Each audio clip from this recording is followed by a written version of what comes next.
అందరికీ జై భీమ్. నేను Rajesh Mahasen. Welcome to Mahasen media. ఈరోజు జగన్మోహన్ రెడ్డి గారు మా అమ్మమ్మ వాళ్ళ ఊరు వచ్చారండి. నేను చిన్నప్పటి నుంచి పుట్టి పెరిగింది సాలకోటలోనే. అలాంటి మా అమ్మమ్మ వాళ్ళ ఊరు జగన్మోహన్ రెడ్డి గారు వస్తుంటే సరదాగా వెళ్దాం నేను కూడా అనుకున్నాను, చుట్టాలింటికి వెళ్ళినట్టు. అయితే వెళ్తాను అనగానే మా పోలీసు అన్నలు అనవసరంగా టెన్షన్ పడతారు, వాళ్ళు వచ్చి మళ్ళీ నన్ను ఆపడం ఇదంతా ఎందుకులే, పోనీ అన్నొచ్చి వెళ్ళిన తర్వాత వెళ్దాంలే అనుకున్నాను. కానీ ఈరోజు మా అమ్మమ్మ వాళ్ళ ఇంటికి వచ్చి మొత్తం ఆ ఊరోళ్ళని, మా అమ్మమ్మ వాళ్ళ ఊరోళ్ళు అందరినీ జగనన్న మోసం చేసిన విధానం చూస్తే కాస్త బాధ అనిపించిందండి. ఎందుకంటే ఆయన మీటింగ్కి వచ్చే వాళ్ళు అందరూ అమాయకులు కదా. అమాయకులకి ఎందుకు నేను మోసకరమైన కబుర్లు ఎందుకు చెప్తున్నాడు, ఎందుకు ఇన్ని అబద్ధాలు చెప్తున్నాడు అనిపిస్తుంది. ఆయన చేయగలిగితే చేశానని చెప్పొచ్చు, లేకపోతే చేయలేవును, నేను చేయలేకపోయానని చెప్పొచ్చు. కానీ చేయింది కూడా చేసినట్టు ఎందుకన్నా ఇంత మోసం ఎందుకు? ఆ మోసం ఏం చేశాడు ఆయన? సాలకోట వచ్చి ఆయన చేసిన మోసం ఏంటో మీకు కళ్ళకు కట్టినట్టు చూస్తాను రండి. ఇది డ్రోన్ షాట్ తీసుకున్నాడు, మొత్తం జనం అందరూ బేబచ్చంగా వచ్చేసినట్టు. ఫుల్ స్క్రీన్ పెట్టమంటారు, ఇది చూడండి. మొత్తం డ్రోన్ షాట్ వేసుకున్నాడు అన్న. తెలుగుదేశం మా పార్టీని అంటూ ఉంటాడు, మేము డ్రోన్ షాట్లు తీసుకున్నాకి కిక్కిరిసిన సందుల్లో జనాలు పెడతారు అంటే అవన్నీ వాళ్ళు చేస్తారు, చేసి ఎదుటి మీద నెట్టేయడంలో మా అన్న దెట్ట. ఓకే అండి, ఇదొకటి. తర్వాత చూడండి, ఇదిగో ఇళ్ళ ఓపెనింగ్ అట, సొంతింటి కలట, బాబా మామూలుగా పెత్తందారులు నారా చంద్రబాబు నాయుడు గారు, లోకేష్ గారు అట. ఈయన వచ్చి అందరికి ఇల్లు ఇచ్చేసాడట. ఇక్కడ ఏదో కార్టూన్ బొమ్మ వేసాడు. ఓకే, ఇక్కడ చూడండి ఇది ఒకసారి ఎలా కిక్కిరిసిన సందు. ఈ పక్కనేమో ఇవన్నీ పోస్టర్లు కట్టేశారు, ఇది పెద్ద పెద్ద ఫ్రేములు. ఆ కిక్కిరిసిన సందులోకి చూడండి జనాలు ఎలా పంపించారు. పంపించి ఎన్న డ్రోన్ షాట్, ఏమన్నా జనం ఎంతమంది వచ్చారో చూసుకోండి అని చెప్పి డ్రోన్ షాట్. ఏటో మా అన్నకి పబ్లిసిటీ పిచ్చి ఎప్పుడు దొరుకుతుందో. అంటే ఇది కూడా అదే, ఇళ్ళ స్థలాలట, మన కటింగ్లట, మామూలుగా లేదు అసలు. మళ్ళీ ఇంకో కార్టూను, అక్కడ రాజశేఖర రెడ్డి గారు బొమ్మ పెట్టారండి, పెద్ద బొమ్మ. ఆ బొమ్మలో పెద్ద బొక్క ఉంది, అది కూడా చెప్తాను మీకు. పెద్ద మీటింగ్ పెట్టారు, మా అక్క చెల్లెలతో పొగిడించుకున్నారు. ఓకే ఓకే, మైక్ మీద వాయించాడు, అది కూడా ఓకే. ఇగో డ్రోన్ షాట్లు, ఇళ్ళన్నీ జగనన్న కట్టించాడట, డ్రోన్ షాట్లు వేయించుకున్నాడు. నిజంగా అన్నా నువ్వు ఆపన్నా, దయచేసి నీ వాయిస్ కొంచెం వినడానికి కాస్త ఇబ్బందిగా ఉంటుంది మాకు. నువ్వు చెప్పే అబద్ధాలకి చిరాకు వచ్చేసి అదేమో మళ్ళీ మొహంలో కనపడిపోతుంది. అందుకే నీ సౌండ్ తగ్గించాను అనుకున్నా, గొడవ ఉండదు నాకు. ఇది చూడండి, మొత్తం ఇళ్ళన్నీ కూడా జగనన్న కట్టించాడట. రండి, ఇంకా ఉన్నాయి.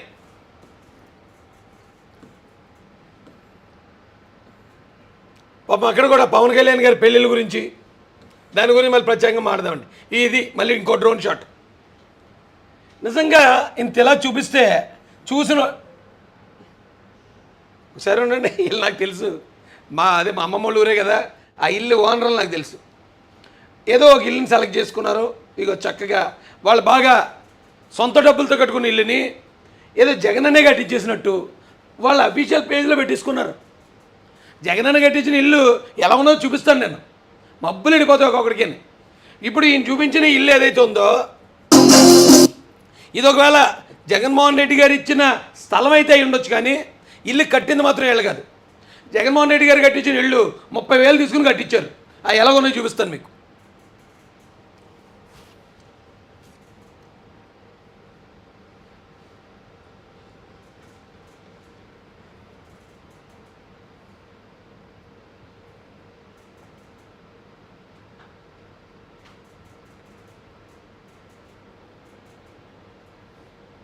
ఇల్లు చూడండి ఎంత చక్కగా ఉంది. ఇది పాపం వాళ్ళు అప్పు సప్పు చేసి కట్టుకున్నారు ఈ ఇల్లు. ఇంతకీ జగనన్న ఓపెనింగ్కి వెళ్ళినప్పుడు మరి జగనన్న కట్టించిన ఇల్లు కదా ఓపెన్ చేయాలి. స్థలం ఇస్తే స్థలం మీరు కట్టుకుంటారా, స్థలం లాక్కోమంటారా అంటే అప్పు సప్పు చేసి అప్పులైపోయి ఇల్లు కట్టుకున్న వాళ్ళు ఉన్నారు. ఆ ఇల్లుని చూపించాడు ఏంటి? జగనన్న కట్టిన ఇల్లుని మీకు చూడాలని ఉందా? అయితే ఆగండి. అయితే రండి, నేను మీకు జగనన్న కట్టిన ఇల్లు వాస్తవాలు నేను మీకు చూపిస్తాను. వీళ్ళు ఏమీ వాస్తవాలు చూపించారు కదా వైఎస్ఆర్సీపీ పేజ్లో. మీకు వాస్తవాలు కావాలంటే మహాసేన మీడియాలో దొరుకుతాయి. ఇప్పుడు నిజాలకు వెళ్దామండి. ఇప్పుడు దాకా జగనన్న పన్నిన హంబక్ డ్రామా చూసాం.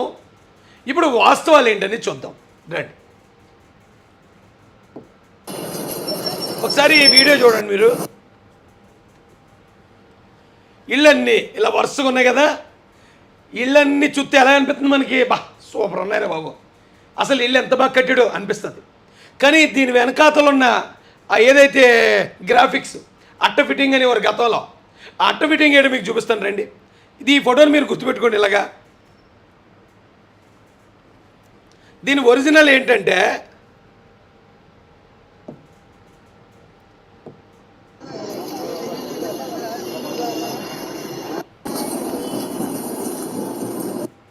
ఈ చూడండి, బోర్డుగా ఉన్నాయి చూడండి, బాత్రూముల్లాగా. ఈ బాత్రూముల్లా బోర్డుగా కనపడుతున్నాయి అని, ఈ బాత్రూముల్లా ఉన్నాయి సేమ్. వీటి మీద ఈ పైన ఇలా పోస్టర్లు కట్టేశారు. ఎలా కట్టారు? ఇట్లా గుర్తుపెట్టుకోండి మీరు. ఈ రెండు ఫోటోలు దగ్గర దగ్గర ఇస్తే బాగుంటుందేమండి. ఇందులో ఒకటా?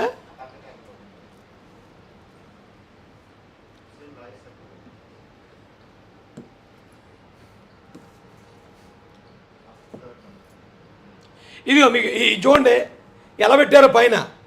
ఇవన్నీ ఎందుకు పెట్టారు వీళ్ళంటే ఇవన్నీ బోర్డుగా ఉన్నాయి కాబట్టి. ఈ బోర్డుగా ఉన్న ఈ ఇళ్ళనే ఇలా పైన మేకప్ చేసేసి ఈ పైన ఏదైతే ఉన్నది ఇట్లా ఏమంటారండి వాటిని? ఫ్లెక్స్ బోర్డులు. ఈ ఫ్లెక్స్ బోర్డులు ఎట్టి ఎలా కవర్ చేశారు చూడండి. ఎందుకండి ఈ మోసం? మీరు ఎలా కట్టారో అలా చూపించుకోవడానికి సిగ్గెందుకు జగన్ రెడ్డి గారు? మీరు చేసిన పనే కదా ఇది. ఇప్పుడు అలా ఉండగానే కదా ఓపెన్ ఇగో ఇవన్నీ ఇది పూలదండలు కట్టారు, అలాగే కదా ఓపెన్ చేశారు వాటిని. మరి పైన ఈ మేకప్ ఎందుకు చేశారు? వీటన్నిటికి కూడా ఇవన్నిట్లో కూడా పైన మేకప్. ఓకే, ఇక ఇంకో దాని విషయంకి వద్దానండి.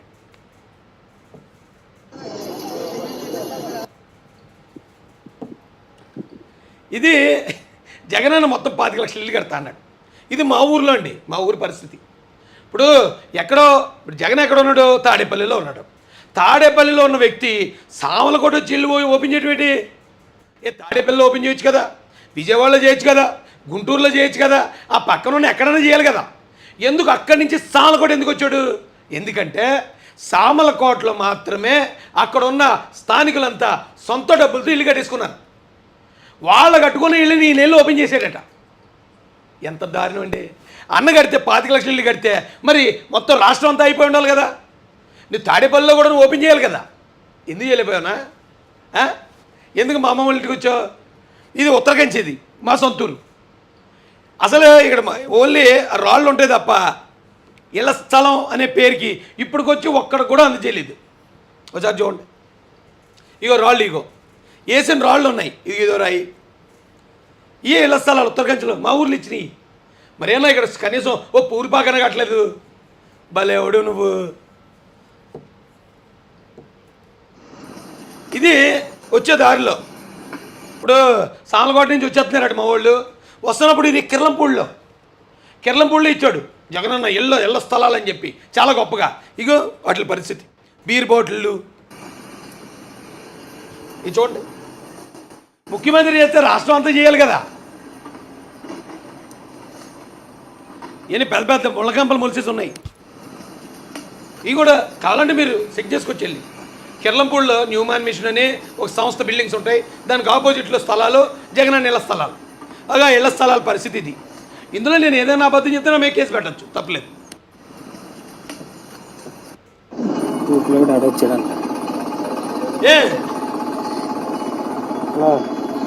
ఇవాళ జగన్ రెడ్డి సామలకోట మీటింగ్కి వస్తున్నాడండి. సామలకోట అంటే మా ఊరికి దాదాపుగా ఒక 45 కిలోమీటర్లు ఉత్తరకంచికి. మా ఊర్లో స్కూల్ సెలవు ఇచ్చారు. సామలకోటకి తుని దాదాపుగా ఈ జిల్లా చివర అనమాట అండి. అది 70 కిలోమీటర్ల దూరం. తునిలో స్కూల్కి సెలవులు, కాకినాడలో స్కూల్కి సెలవులు. ఏమంటే ఏంటిది? ఎందుకు ఇస్తున్నాడో ఇలాగా స్కూల్కి సెలవులు ఎందుకు ఇస్తున్నాడు అనుకున్నాను నేను. స్కూల్కి సెలవులు ఇచ్చేసి ఆ స్కూల్ బస్సులన్నీ కూడా అంగన్వాడీ ఎవరైతే అంగన్వాడీ వాళ్ళు కాదండి, వీళ్ళు డ్వాక్రా మహిళలకి, డ్వాక్రా యానిమేటర్లకు కేటాయించాడట, వాలంటీర్లకు కేటాయించాడట. అంటే ఇతను మీటింగ్కి జనాన్ని తరలించడానికి ఈ బస్సులు తీసుకున్నాకి పిల్లలు స్కూల్కి సెలవు ఇచ్చేస్తున్నాడు. బస్సులు పెట్టి పాపం యానిమేటర్లు బతులు ఆడుకుని డ్వాక్రా మహిళలను ఎక్కించుకుని తీసుకెళ్ళి మీటింగ్లో కూర్చోబెట్టుకున్నారు. ఏం కర్మ జగన్ అనేది నీకు? పాపం నువ్వు అధికారంలో ఉన్నప్పుడు కూడా నిన్ను ఇంత దారుణంగా ఆంధ్రప్రదేశ్ మొత్తం వెళ్ళేసింది. ఎవ్వడు రావట్లేదు. రాక పాపం చూడండి, ఈ బస్సులు చూడండి, ఎన్ని బస్సులు అయ్యి, అన్ని స్కూల్ బస్సులే.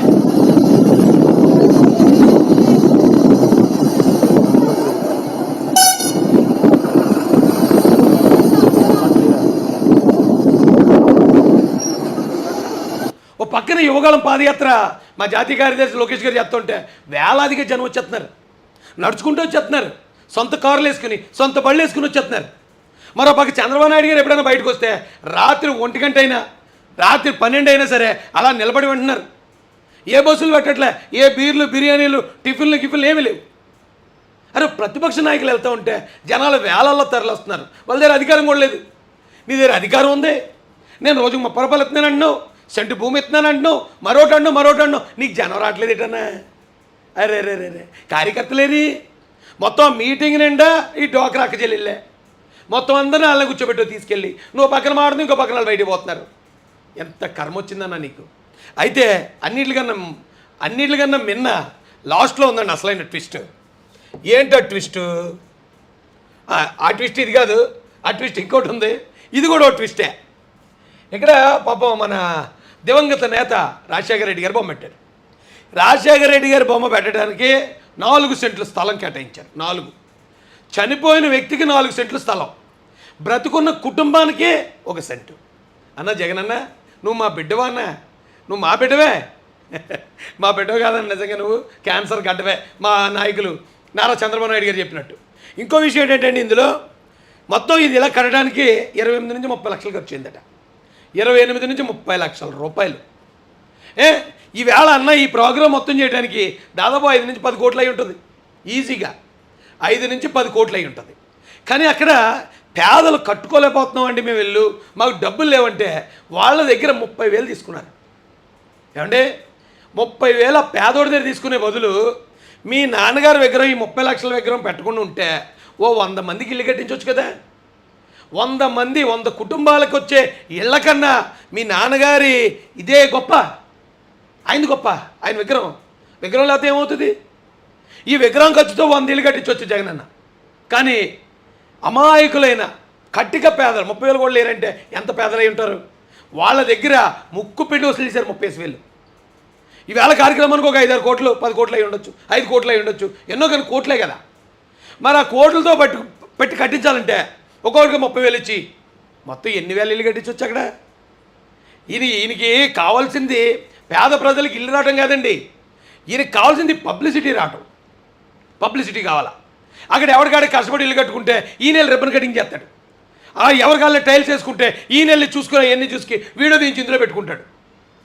వాస్తవం చెప్తే చాలా బాధేస్తుందండి నిజానికి. రండి మీకు చూస్తాను రండి.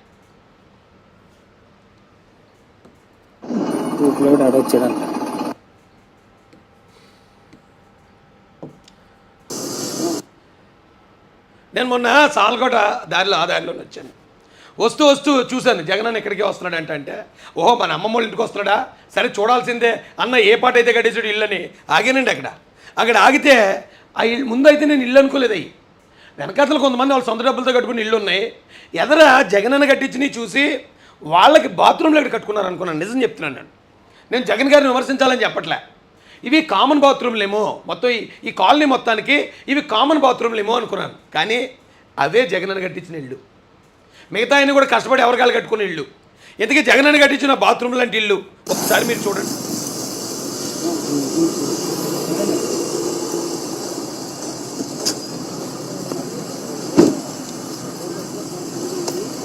ఇది చూడండి, అసలు ఇల్లు అంటారండి దాన్ని, ఇల్లు అంటారు వీటిని. నిజమా? జగన్మోహన్ రెడ్డి గారు ఎలాంటి ప్యాలెస్లో ఉంటారో కనీసం మనకి ఇచ్చేటప్పుడు కనీసం 2 సెంట్లు ఇవ్వలేదు, 3 సెంట్లు అంతకన్నా ఇవ్వలేదు. కానీ ఇచ్చిన దాంట్లో ఉన్న కొంచెం పక్కాగా కొంచెం బలంగా ఓ 10 సంవత్సరాలనే ఉండేలా ఇల్లు కట్టించాలి కదండి. ఎలాంటి ఇల్లు కట్టించాడు చూడండి జగన్. వీటిని చూస్తే ఎవరైనా ఇల్లు అనుకుంటారండి, బాత్రూమ్లు అనుకుంటారు? చెప్పండి.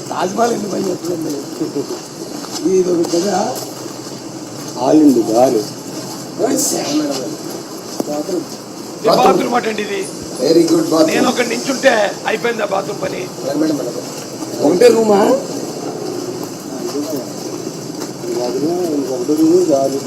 వంట రూమ్ హాలు ఒకటే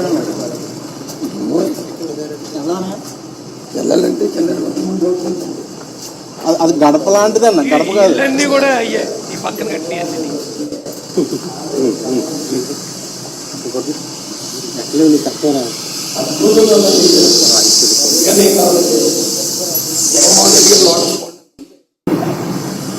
లోటస్ పాండ్లో బాత్రూమ్ అంతా వెరీ గుడ్. ఇవన్నీ ఇదే ఇల్లు కదా? ఇవి కూడా ఇలా చూపించండి. ఇవన్నీ అయ్యాయి. జగన్మోహన్ రెడ్డి ఇవన్నీ అవే. గారు ఇందులో ఏం ఇల్లు మార్పు కట్టలేస్తున్నారండి. ఓన్లీ సాలకోట్లని కట్టించారు. ఇక్కడే ఓపెనింగ్ అంట ఇళ్ళకి కూడా. అన్న వస్తుందట, ఎప్పుడు వస్తాడు కానీ మరి. చాలా బాగున్నాయండి ఇల్లు అయితే, అద్భుతం. అసలు మైండ్ బ్లాక్ అయిపోతుంది నాకైతే. జగన్ అన్న కూడా ఈ ఇల్లు చూసాడంటే లోటస్ పాండ్ వదిలేసి ఇక్కడికి వచ్చేస్తాను అంటాడు. నేను కూడా ఇక్కడే ఉంటాను అంటాడు రేపటి నుంచి. బాగున్నాయి, చాలా బాగున్నాయి.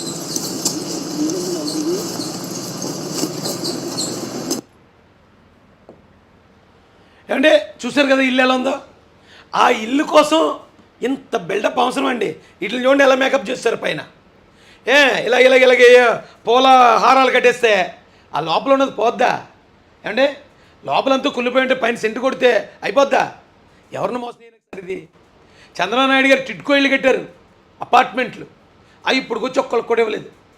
అన్నీ ఇలాంటి బాత్రూమ్లు కట్టి దానికి ఇంత బ్యాండ్ బాజా, ఇంత పబ్లిసిటీ, కోట్ల రూపాయలు ఖర్చు పెట్టి మళ్ళీ దానికి ఎంత పబ్లిసిటీ ఎలా ఇచ్చుకున్నాడు చూడండి మీరు. ఇది చూపించాను కదా, మళ్ళీ ఇందాకడితే మళ్ళీ చూపిస్తాను అంతే. అన్నిచ్చే పబ్లిసిటీ. ఇప్పుడు మీరు చూసారు ఇల్లు. ఆ ఇల్లు కోసం ఈయన తడావుడు అవసరం అండి. ఈ అన్నం మీటింగులు, పైనేమో డ్రోన్ షాట్లు. ఏమండి ఒకసారి ఆలోచించండి బాబా, ఆలోచించండి. ఈయన విగ్రహాన్ని 30 లక్షలు. మరి ఆయన ఏం సాధించాడు అక్కడ ప్రజలకి? ఆ 30 లక్షలు ఉంటే 100 మంది ఇల్లు కట్టేయచ్చు. ఒక్కొక్కరి దగ్గర ముక్కు పండుసలు చేశారు 35,000. ఈ కార్యక్రమానికి అయిన ఖర్చుతో 1000 మందికి ఇల్లు కట్టించి చూడొచ్చు. ఆ 30,000 చొప్పున ఇచ్చి. ఇదండి జగనన్న ప్రజల మీద చూపించే ప్రేమ. ఆయన చేసేది పావలా అంతా, ఆయన ఇచ్చుకునే పబ్లిసిటీ రూపాయి పావలా అంతా. అర్థమైందండి? ఇప్పటికన్నా అర్థం చేసుకోండి. నేను అన్ని వాస్తవాలు ఉన్నట్టు చూపించాను. ఏది అక్కడ నేను కల్పించి చెప్పింది కానీ గ్రాఫిక్స్ కానీ ఏమీ లేవు. ఈ రాష్ట్రంలో చాలా చోట్ల జగనన్న ఇళ్ల స్థలాలు ఖాళీగా ఉన్నాయి. కనీసం స్థలం కూడా ఎవరికి హ్యాండ్ ఓవర్ చేయలేదు. చాలామందికి 25 లక్షలు ఇల్లు కట్టించేస్తాను అన్నాడు. ఇప్పటికి ఆల్రెడీ 5 సంవత్సరాలు అయిపోతుంది. ఇప్పటికి వచ్చి సామలకోటలో కట్టినా ఒక 100 ఇళ్ళు ఓపెన్ చేశాడు. సామలకోటలో వాళ్ళ కష్టంతో వాళ్ళు కట్టుకుని ఇళ్ళు అయ్యి. జగనన్న కట్టించినవి ఇక బాత్రూమ్లో ఉన్నాయి కదా, అవి మాత్రమే కట్టించాడు. అవి కట్టుకుంటే ఒక 30-40 ఉంటాయి. వాటిని ఓపెన్ చేసి 25 లక్షలు ఇల్లు ఇచ్చాను, పోండి బతకండి, చేసుకోండి పండుగ, డూ ఫెస్టివల్ అంటున్నాడు. అర్థం చేసుకోండి. ఆయన మోసానికి బలి కాకండి. ఇప్పటికి ఇంకా అమాయకమైన మాటలు మాట్లాడుతూ, జాలిగా మాట్లాడుతూ అక్క చెల్లెలందరినీ ఆయన మోసం చేసే విధానం నిజంగా తలుచుకుంటుంటే గుండె తరుక్కుపోతుందండి. ఎందుకంటే ఆయన మోసం చేసేది ఎవరినో కాదు, ఆయనకు ఓట్లేసి గెలిపించిన ఆయన సొంత మనుషులు, ఆయన మమ్మల్ని. ఆల్రెడీ మోసపోయాం. ఇక మళ్ళీ ఈయన మాటలు అమ్మే కూడా ఎవడున్నాడండి ఏపీలో? చూద్దాం సార్. 2024లో జగన్మోహన్ రెడ్డి గారిని ఓడించి ఇలాంటి మోసాలకి తెలుగోడు ఎవడో బలికాడు. మేము అంత తెంగరోళ్ళం కాదు. నీలాంటి నాయకుడికి ఎప్పుడు కూడా భవిష్యత్తులో కూడా రానివ్వమని ఒక లెసన్ ఇవ్వకపోతే ప్రతి ఒక్కడు మనల్ని బుజ్జికల్లానుకుంటారండి. ఏపీని ఎవడన్నా ఎక్కడికైనా వెళ్ళి నేను ఏపీ నుంచి వచ్చానంటే బుజ్జికన్నా అని ఎగురుతూ ఉంటారు. దయచేసి మనం బుజ్జికల్ని అవ్వద్దండి. మనల్ని ఎవడైతే బుజ్జికన్ చేద్దాం అనుకున్నాడో ఆయనే బుజ్జికన్ చేద్దాం. ఓకే, ఉంటాను సార్. జై భీమ్, జై భారత్, జై మహాసేన.